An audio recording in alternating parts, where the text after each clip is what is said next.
Because I'm so excited to share to you itong preaching na to. Grabe talaga.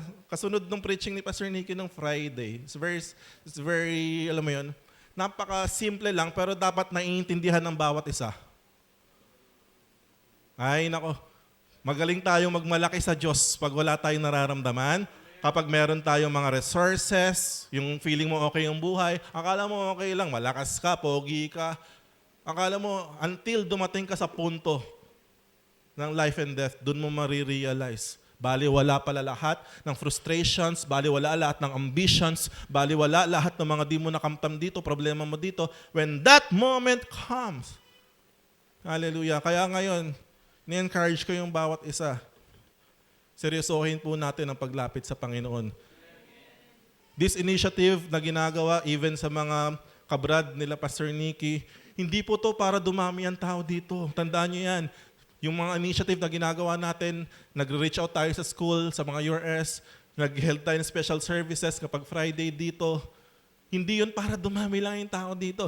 This is to gawin, i-execute yung mandate na binigay ng Diyos sa atin to extend the kingdom of God. Sabi ni Jesus, naparito ako upang hanapin ang mga naliligaw.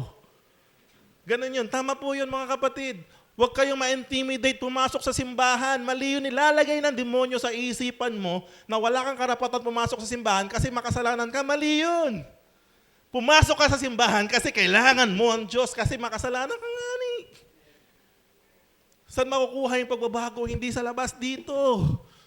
So wag rin kayo magalit kapag ang katabi mo is feeling mo pinaplastic ka. Feeling mo yung katabi mo ay makasalanan. Feeling mo yung katabi mo nakita mo sa isang nasa kanto, whatever. Lahat po tayo pinoproseso ng Diyos. Amen? Huwag mong ilayo yung sarili mo sa pagpaproseso ng Diyos.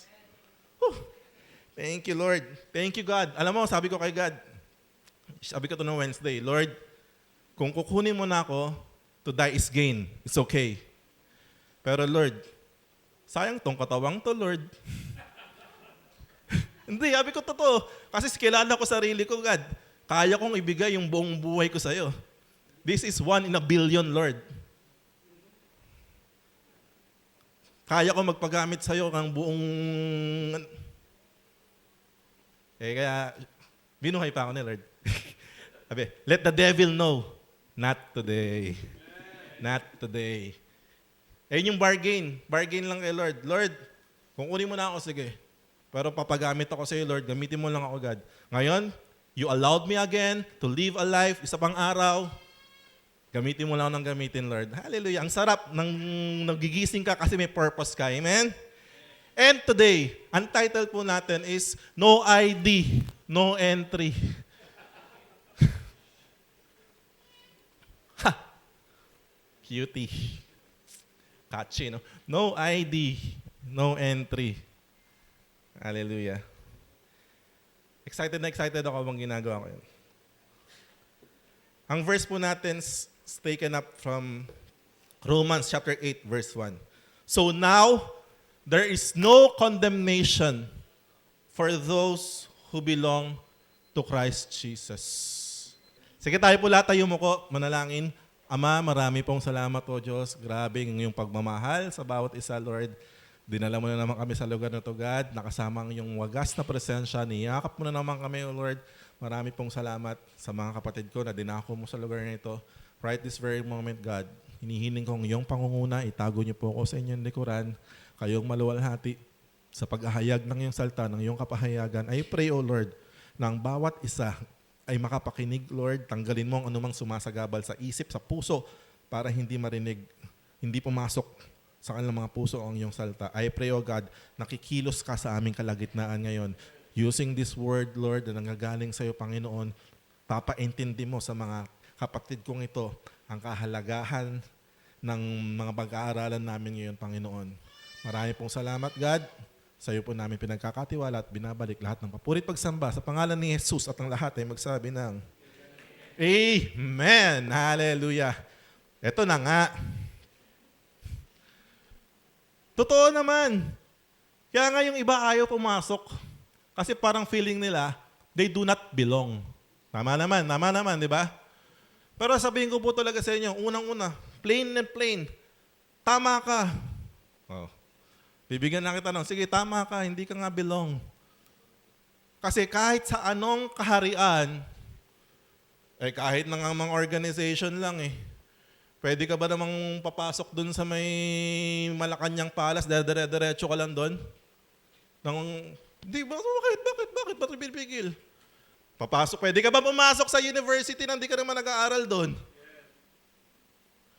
Pwede ka, ganun din, hallelujah, lalo na sa kaharian ng Diyos. Hindi ka basta-basta pwede rin talaga, totoo, sinasabi ko na ngayon. Tama yung iniisip mo na hindi ka pwede rito. Oh. Nagtayuan no? Sige, pastor, stop. Patapusin niyo muna, no? Tama. Why? Because not everyone can enter the kingdom of God. Okay lang, pastor. Wala naman akong pakialam dyan. Di magkita-kita tayo sa, magkita-kita kayo sa impyerno. Sabi sa Matthew 7 verse 21, not everyone who calls out to me, Lord, Lord, will enter the kingdom of heaven. Plain and simple. Hindi po talaga lahat papasok sa kaharian ng Diyos. Kaya nga, you're so blessed. Sabihin ko po sa iyo, mga kapatid, napakapaalad mo dahil naandito ka ngayon. Nakakapakinig ka ng mga misteryo ng kaharian ng Diyos. Nakakapakinig ka ng salita ng Diyos. Nagbibigay sa iyo ng panibagong perspective sa buhay. Dahil akala mo dati ang buhay, ito lang.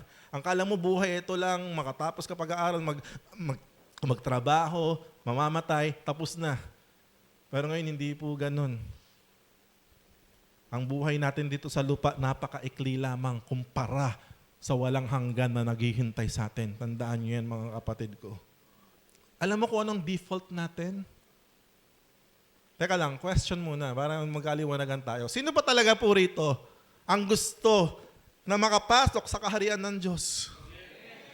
Amen. Huwag ka magmatigas ngayon. Nasasabi mo, hindi pastor, di ko kailangan yan. Baari kasing nasasabi mo yan kasi hindi mo pa naiintindihan. Tama? So naiintindihan naman namin yon. Pero ngayon, ipapaintindi sa'yo ng Diyos. Ang default natin, ibig sabihin ng default, ano ibig sabihin ng default? Kung ano yung natural natin, pagkapanganak pa lang sa atin, kaya huwag tayo magmamalaki sa Diyos. Sabi po sa John 3 verse 18, favorite natin, John 3:16 Sabi sa John 3:18, he who believes in Him, Jesus, is not condemned. Pag sinabi mong condemned na, nahusgahan na. Tama? May husga na, may hatol na. Ang hatol ay kamatayan. Kamatayan, hindi lang kamatayan pisikal. Lahat tayo darating doon. Kamatayan ng ating kaluluwa. Akala mo kasi hindi pisikal. Hindi. 100 years from now, ultimo yung batang hawak ni Omel, baka wala na rito. Tama? Kung hindi pa dumating ang Panginoon. So lahat talaga tayo mawawala rito pisikal. Pero meron pong buhay na naghihintay sa atin. Hallelujah. Sabi po, sa tunog ng huling trompeta, babalik ang Panginoong Jesucristo. Bubuhayin lahat ng mga naghihintay sa Kanya. May kasama ba mga naghihintay sa Kanya? Bubuhayin lahat ng kabilang sa kaharian ng Diyos. Magkakaroon ng bagong katawan. Glorified body. Wala nang sakit. Wala nang hinagpis. Glorified body like Jesus. At isasama tayo ng Panginoong Jesus. Hallelujah. Doon naman sa mga hindi kabilang sa kaharian ng Diyos na mayayabang dati, na sinasabi, hindi namin kailangan yan. Good news. Bubuhayin din po kayo. Sabi, pagkatapos buhayin yung mga righteous, bubuhayin naman yung mga hindi righteous. Para ano? Para sunugin. Araw at gabi. Magpakailanman. Naghirap ka na dito sa mundong to, tapos yung susunod na habang buhay na buhay mo, mas grabing hirap pa dadanasin mo. Ikaw na talaga pinakaluging tao sa buong mundo. Kaya ngayon, sabi sa salita ng Diyos, now is the time for salvation. Kapag naririnig nyo na ang salita ng Diyos ngayon, ay naku, huwag kayong tigasan yung mga puso ninyo. Hindi nyo alam ang buhay, mga kapatid. Hindi ka pwede magmalaki, na wala kang sakit, na wala kang ano, ganyan, hindi mo alam. Sa isang iglap, ganun kabilis ang buhay.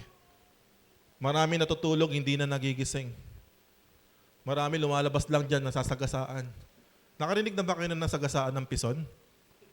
May nabasa po ako gano'n, nasagasaan ng pison.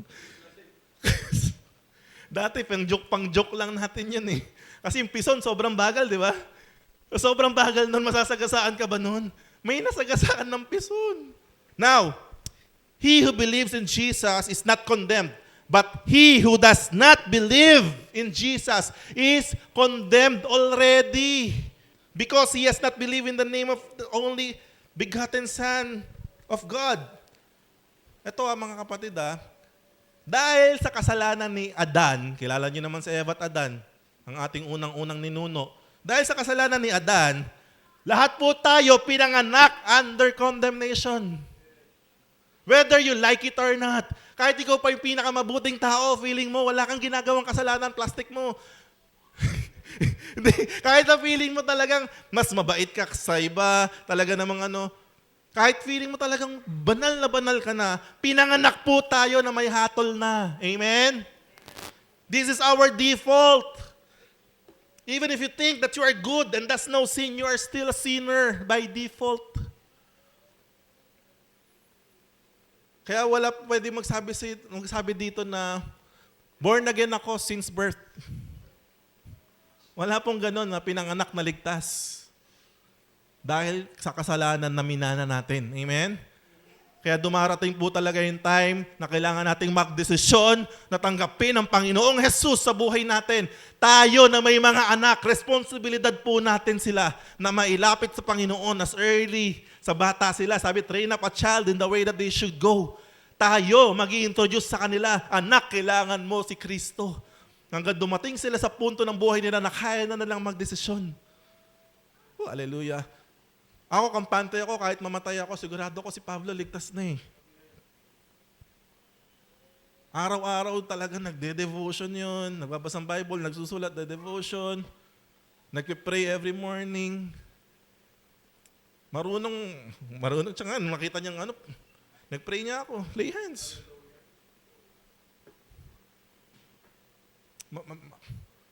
As early as, kasi responsibilidad nating magulang yun eh.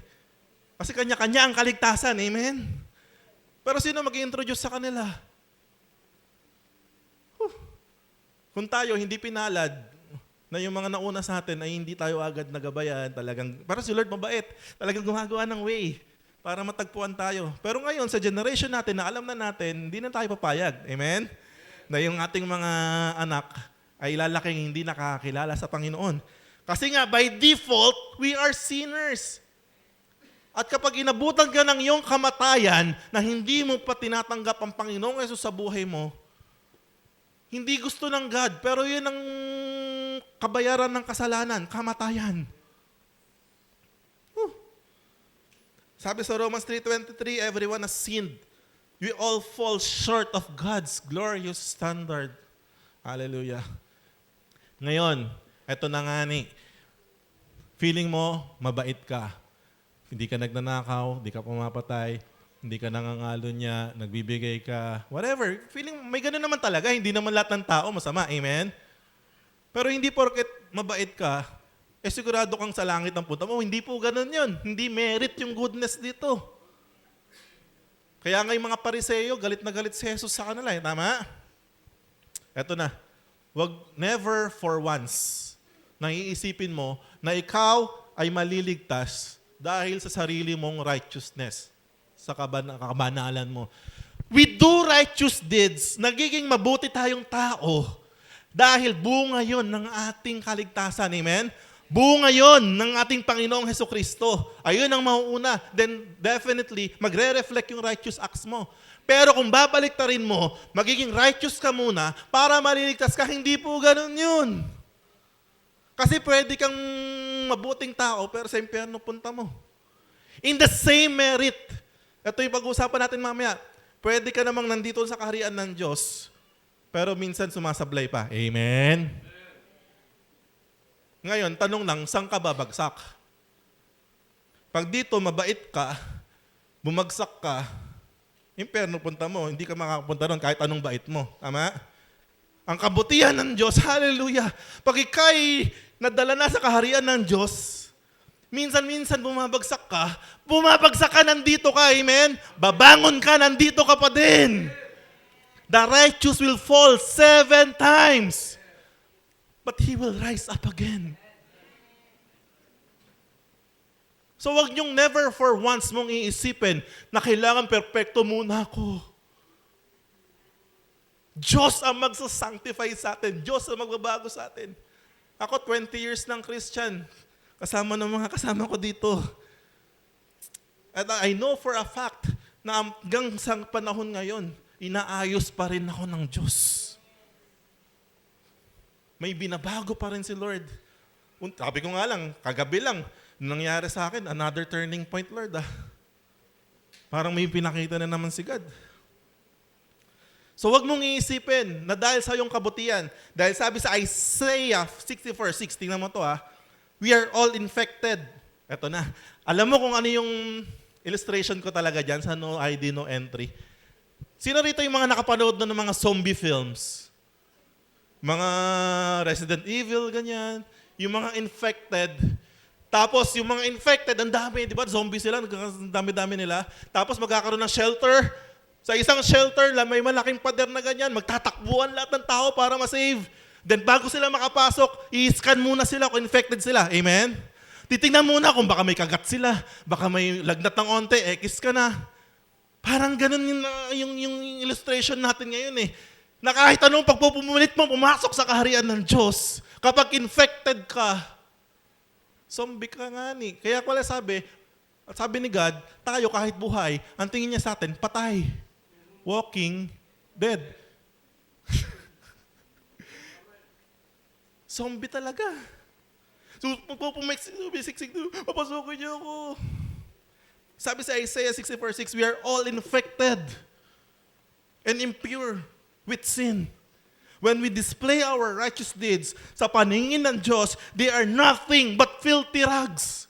Yung filthy rags dyan, mga kapatid, sa original Hebrew, that's menstrual cloth. Di pa uso whisper dati, tandaan nyo. Anong ginagamit nila pag may period sila? Menstrual cloth. Tinatapon ba nila yon? Di pa nga uso maglaban-laban ng araw. Isipin nyo kung... Huwag nyo na isipin. Pero ang gusto ko lang sabihin, ang tingin ng Diyos sa righteous act natin, isipin mo, mabuti na yung ginawa mo. Pero para sa Diyos, still. Because we are infected in the beginning. By default. Like autumn leaves, we wither and fall. And our sins sweep us away like the wind. Ang masakit dito, the wages of sin is death. The wages of sin is death. Kaya mga kapatid, ako'y nagsusumamo sa inyo. Seryosohin natin tong... Ay, nako. Ako nga, sure na sure akong sa langit punta ko Kinabahan pa ako kagabi. Is this it, Lord? Ay. Ito na. The requirement to enter the kingdom of God. So, na-establish natin yung point. Parang impeachment lang to Na-establish natin yung point na lahat tayo madumi. Amen? Makasalanan, ipinanganak by default. Pero sabi nga, no ID, no entry. So, ano yung requirement para makapasok sa kaharian ng Diyos? Ito na nga. John 3:16. Ayan na yung favorite natin. Sinimulan ko lang talaga sa John 3:18 para malaman natin na talagang by default, we are not qualified. Amen? Talagang disqualified tayo. But purihin ang Panginoon Diyos. For God so loved the world that He gave His one and only Son, that whoever believes in Jesus shall not perish, but have eternal life. Amen. Palakpakan nga si Lord yan. Thank you, God. Hallelujah. Kaming mga zombie na wala nang condemned na. Condemned na, papatayin ka na lang Ay, naku, huwag kang magyabang talaga pag wala kang Jesus. Paningin ng Diyos sa'yo, patay. Let the dead bury their own dead. Kaya tayo tinatawag na born again. It sounds simple. Tama ba? John 3:16 sounds very simple. Ay, dali lang pala mga born again. It sounds super easy.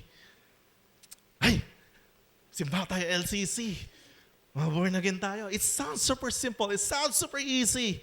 But behind this glorious promise, listen, the greatest sacrifice ever was made.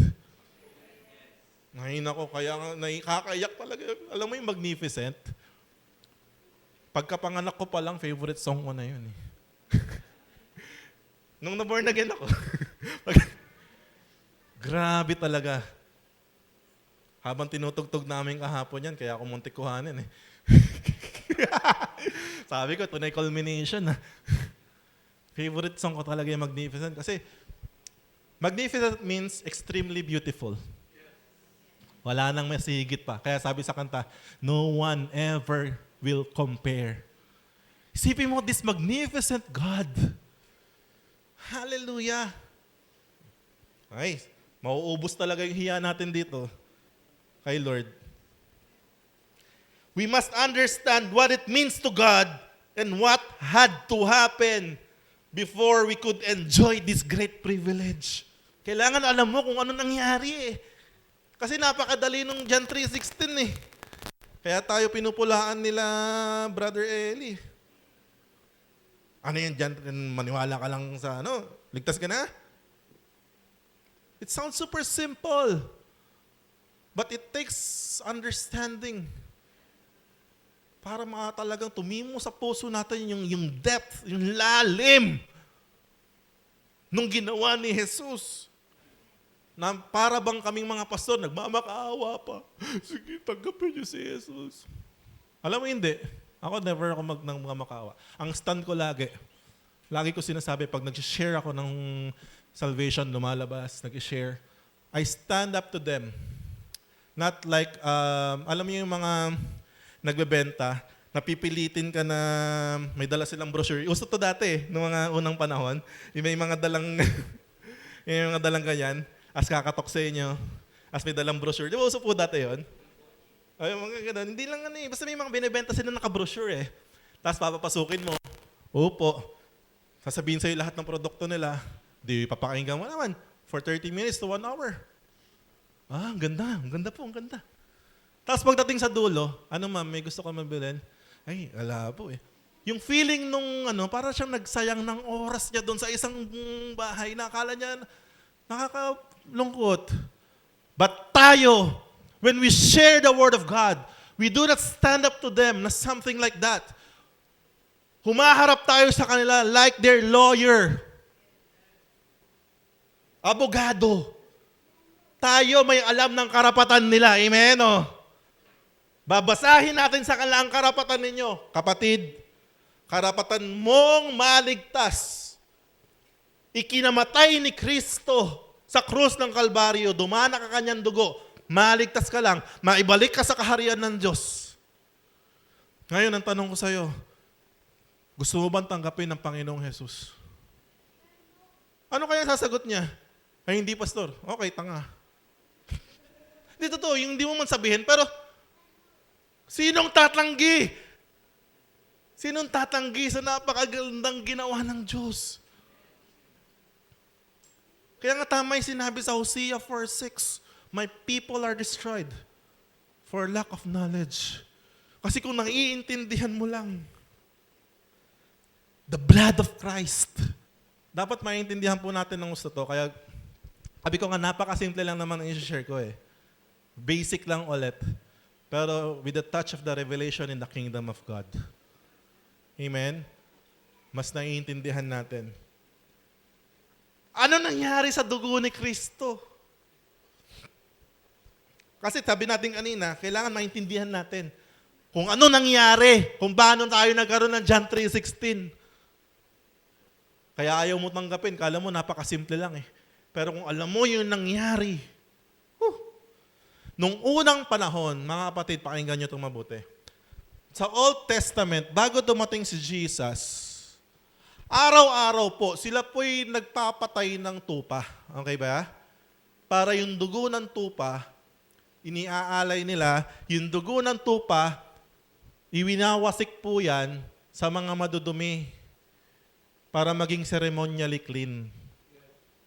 Marami madudumi. Like, alam nyo ba yung mga babae kapag may period sila is considered unclean? Marami, pag nakahawa ka ng patay, kahit patay na hayop, whatever, you're considered unclean. Napakarami, nakakapagpadumi sa tao. Ang ginagawa yan, kaya araw-araw, bloody talaga yung Old Testament eh. Simple yun, araw-araw may offering doon, papatayin yung tupang walang kamalay-malay. Then iwawasik yung dugo niya para maging clean yung mga dapat i-clean. Then once a year, minsan sa isang taon lang, sa templo po, sa labas, outer courts, pagpasok mo, holy place, pagpasok mo pa, mayroong malaking tolda, tabing na nakatabi sa loob po nun, most holy place. Ang nasa loob ng most holy place ay Ark of the Covenant. Nandun yung staff ni Aaron, nandun yung pot of manna, andun lahat yun. Pati yung 10 Commandments, yung 2 tablet. Andun yun. Most holy place, andun yung presensya ng Diyos. Walang pwedeng pumasok po doon, mamamatay. Ganon ka-sagrado. Hallelujah. Minsan isang taon lang po, pwedeng may pumasok dyan. Yung high priest po nila, dala-dala ang dugo ng tupa, ibubuhos po yun doon sa Ark of the Covenant. Mayroong pumupuan sa taas yun eh. Mercy seat ang tawag doon. Ibubuhos ang dugo doon sa mercy seat para matakpan. Kasi yung loob ng Ark of the Covenant, sabihin ko po sa inyo, lahat po yan pagre-rebelde ng Israel eh. The staff of Aaron, they rebel against leadership. The 10 Commandments, they rebel against the law of the Lord. Yung pot of manna, they rebel against the provision of the Lord. Kaya galit ang Diyos sa akin. Kaya once a year, pagpasok ng high priest dyan, pagbuhos ng dugo sa mercy seat, natatakpan. Natatakpan yung mga kasalanan nila. Nagalit ang Diyos. Now, pakinggan nyo to. Hindi pa tapos yun doon. Tanong pa, A or B, na please ba ang Diyos o hindi? Kasi may chance na yung high priest, may ginawang kalokohan bago pumasok doon, hindi nakapag-cleansing. Kaya yung high priest doon, pumapasok doon na may kalembang sa paa. Naririnig yun. Kasi hindi pwede pumasok tao doon eh. May lubid. Nakatali yung paa niya. Kasi may chance na kapag buhos niya ng dugo doon sa Ark of the Covenant, hindi tinanggap ng Diyos. Siya po right there and then ay mamamatay. Ngayon, paano nila malalaman kung buhay pa o hindi? Hihilahin nila yung paa eh. Hindi sila pwede pumasok doon. So kung namatay, hihilahin na lang palabas yung high priest at nang malas nila, 1 taon po silang walang blessing. Pero pag na-bless naman si Lord doon sa high priest, 1 taon po silang blessing. Kasi natakpan yung kasalanan. Natakpan lang sa mata ng Diyos dahil sa dugo. Dugo. Dahil sa dugo, natakpan lang pero hindi naalis. Natakpan lang for validity, 1 year. Renewal, yearly. Isipin mo yon, yearly, may renewal. Si Duterte nga, ginawang 10 years yung yung license. Para hindi yearly ang renewal eh. Sila yearly renewal. Isipin mo yung kaba ng Israelites. Every year, yung araw ng Day of Atonement. Kaya magpipiesta sila paglabas at tinanggap. Ngayon, anong gusto kong sabihin mga kapatid ko? Yung nangyari sa Old Testament is just a shadow nung totoong mangyayari at nangyayari ngayon. Okay ba? Dahil si Jesus Christ, ito na yun. Sila, lamb, mga patay, walang blemish, signifies Jesus. Now this Jesus, sabi po sa Hebrews 9:11, but when Christ came as a high priest, si Jesus na ang ating high priest. Amen? At wala tayong kakaba-kaba kay Jesus. Kasi si Jesus tanggap na tanggap. Sure na sure.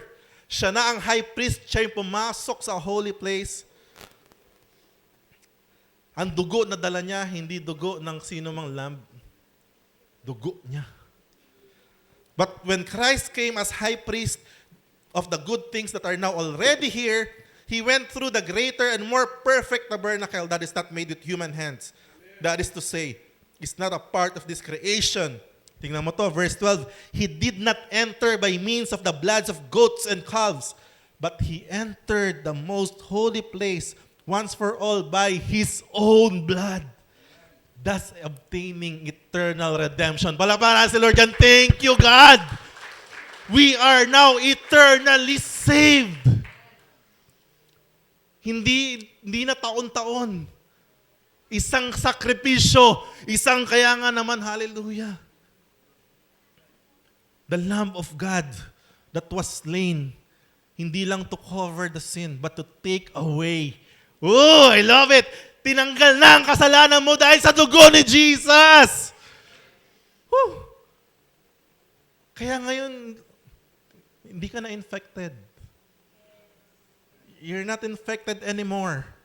Iba. Kita mo kita mo yung mga zombie yung illustration natin. May zombing mabait eh. Ito to. Ay, nood kayo ng mga Walking Dead, ganyan. May mga mabait pa ring zombie eh. Mga andun pa rin kahit paanong ulirat. Pero, they are still dead. Amen? Wala silang magagawa. Pero tayo ngayon, we are now cleansed. We're not infected, kaya pwede na tayong umasok sa kaharian ng Diyos. Whew. The blood of goats and bulls and the ashes of heifer sprinkled on those who are ceremonially unclean. Ito yung sabi ko kanina, ini-sprinkle para maging malinis, outwardly clean. How much more? How much more? Yun. How much more? I really love the much more eh. Nung last nag-preach ako, may much more din tayong pinag-usapan eh, kung naalala nyo yun eh. How much more? Kung yung dugo ng mga goat ay nakakapaglinis outwardly, sabi dyan, how much more? The blood of Christ. Anong kayang gawin sa atin yan? Who through the eternal Spirit offered Himself unblemished to God. Cleanse, church, for you who are under condemnation right now. Sa'yo na hindi feeling mo hindi katanggap ng Diyos, the blood of Christ cleanses our conscience. Hallelujah. From acts that leads to death.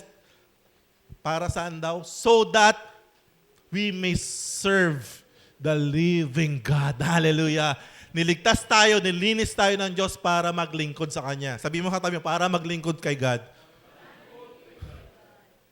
Kaya hindi pwedeng naligtas ka, pumasok sa karya ng Diyos para sa sarili mo. Hindi na po ganun.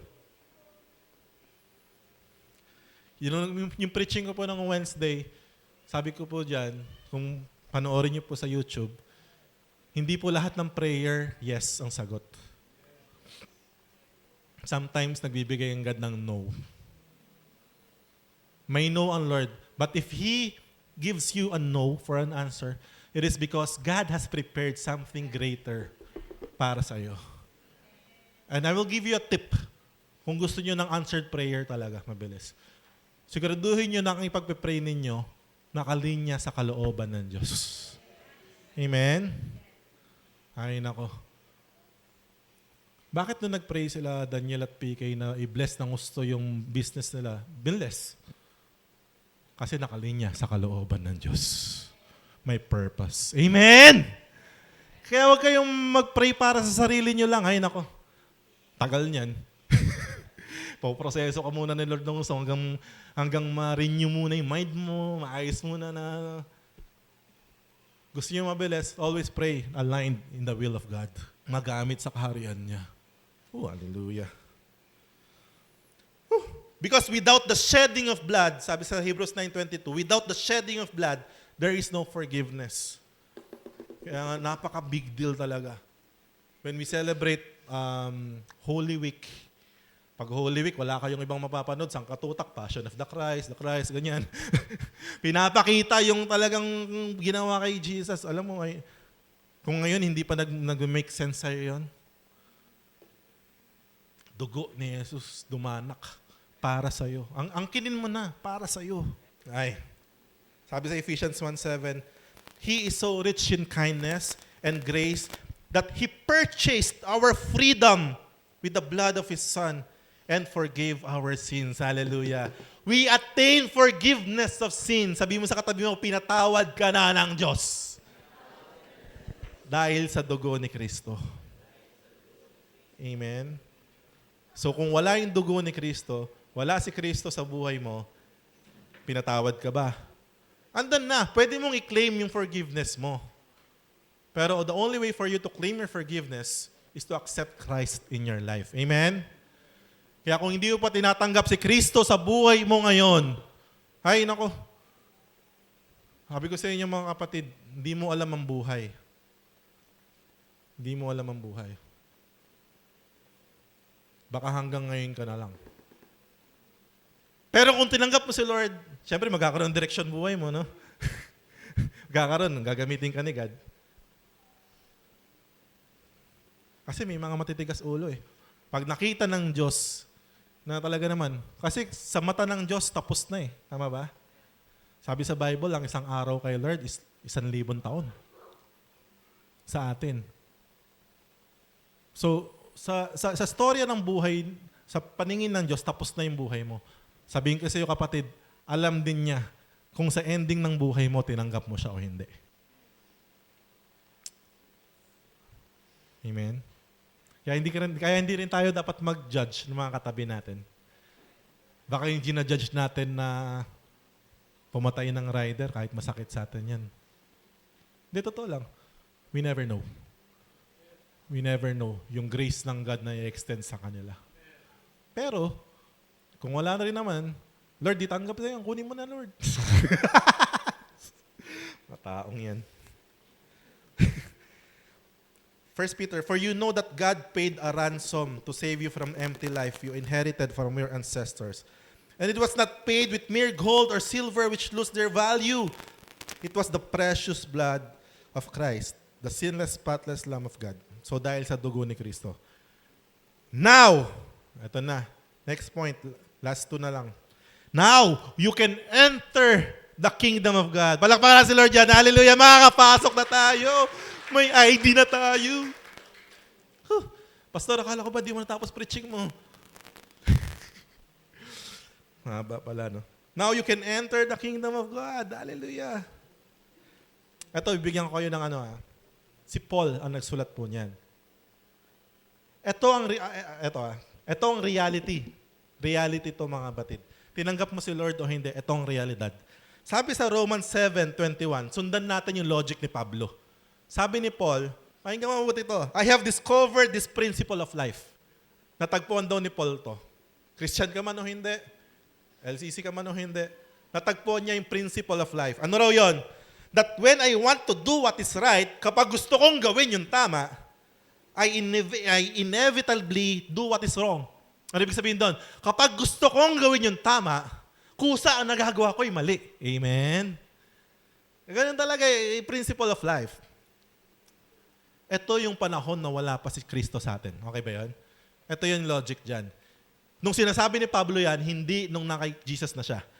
Sinasabi niya, ito ang katotohanan. Kaya ayaw mo magsimba eh. Di ba? Gusto mong magsimba. Ang nag-end up,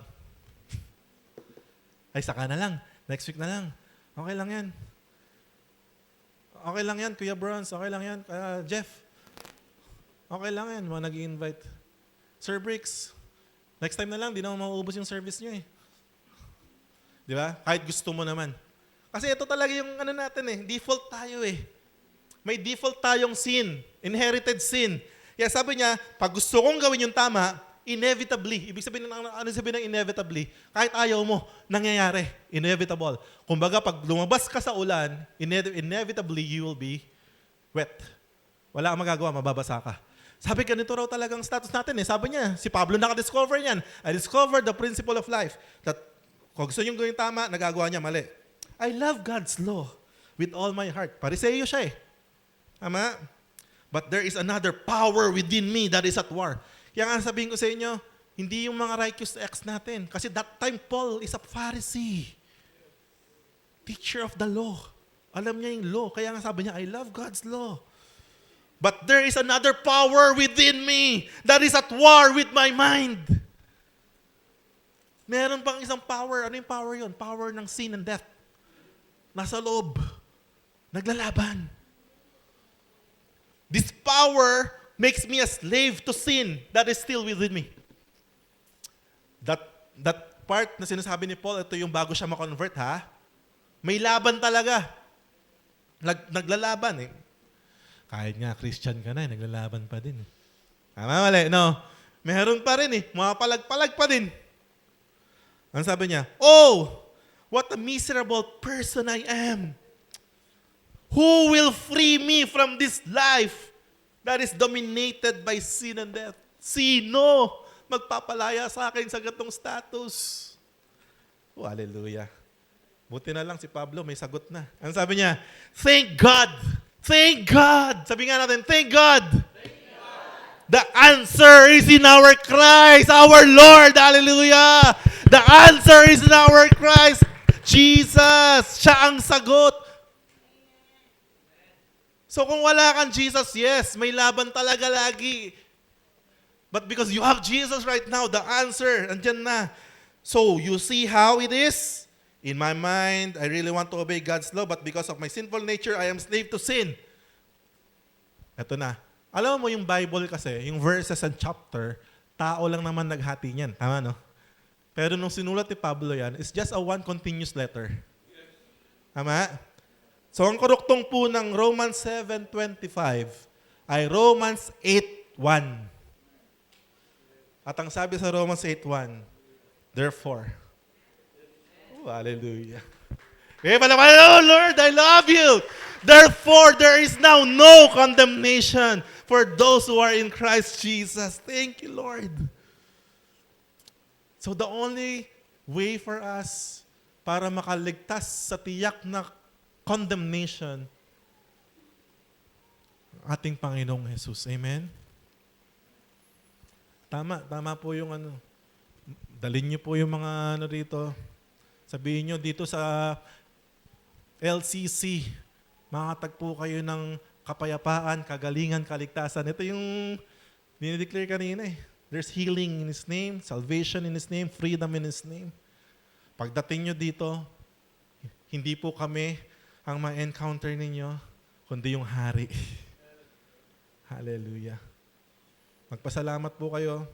Even yung Tau Gamma fraternity, they're extending the effort right now. I believe God is working. Hindi lang to para makaiwas kayo sa disciplinary action or whatever. It is really now God moving sa bawat sector ng Pilipinas. Because the end is very near. So huwag niyo siyang i-take as religious or whatever. No. Diyos mismo nangungusap sa inyo ngayon. Without Jesus, you're already condemned. Tanggapin mo siya, magpalinis ka sa kanyang dugo. So now, last, be identified with Christ. Because Jesus is our identity. Amen? Kaya nga, no ID, no entry. Because Jesus is our identity. Lalabas tayo sa mundo, hindi dala-dala yung mga sarili natin, kundi dala-dala natin ang imahe ng ating hari, Panginoong Yesus. Kahapon, nag-evangelism ulit yung mga kabataan. Nakakabilis. Matingnan mo sila talagang nag-iiyakan, mga pinag-pray. Why? Jesus is with them. Hindi na yung mga sarili nila. Blessed na blessed ako tuwing nagte-testimony si Pastor Nicky habang siya yung nagda-drive. Mga pinag-pray niya, mga may sakit. Grabe. Kung saan ka man dinala ng Panginoon Diyos, pwede kang gamitin ni Lord. Amen? Pwedeng ma-extend yung kaharian ng Diyos. Makita yung hari sa pamamagitan natin kung nasaan man tayo. Hallelujah. So be identified with Christ. Kasi hindi pwedeng hindi ka identified with Christ. Hindi pwede dahil siya yung ID natin. Amen? Kaya nga, no ID, no entry.